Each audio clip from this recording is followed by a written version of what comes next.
Do you spend a lot of time actively thinking about what it means to be successful? I mean, someone like yourself, you know, clearly you're successful. Do you actually take time to sit back and think about what it means?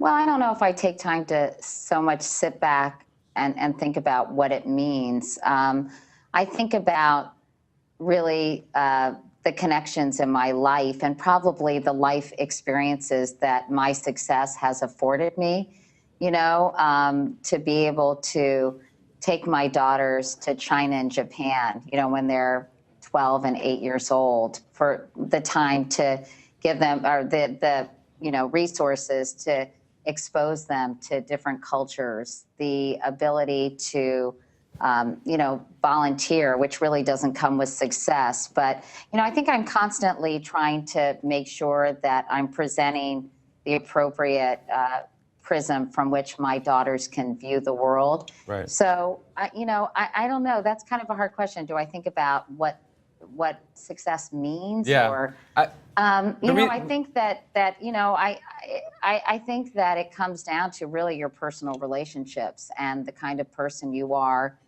both at work and at home, and the kind of energy you exude on a daily basis. Right. So then, is there any particular advice you'd give to women who watch you across the country, who may not have the advantages of fame when they're trying to create a successful life for themselves, you know, regardless of what they do? I think it's probably, I've learned the importance of listening to your sort of your inner compass. You know, I think that everybody knows, it's primal and an instinctive thing, what feels right to them, you know, where they feel comfortable and safe. And it's not really safe isn't the right word, but, you know, what is their sweet spot? What makes them feel like they're truly alive?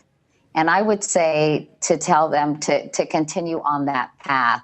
And when they feel themselves veering, you know, to kind of recalibrate like the lady on the GPS and recalculate and just figure out how you kind of stay steady. Because I think there's so many things that pull you in the wrong direction or pull you in different directions. And I think you have to really just be able to listen to yourself. And I think that's one of the things that we've learned today. And, you know, I did a panel on mindfulness and being present.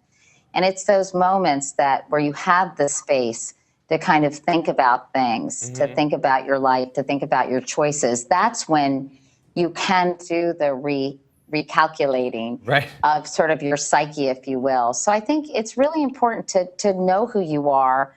And while you want to grow and change and be open-minded, there's some core values that you have to adhere to.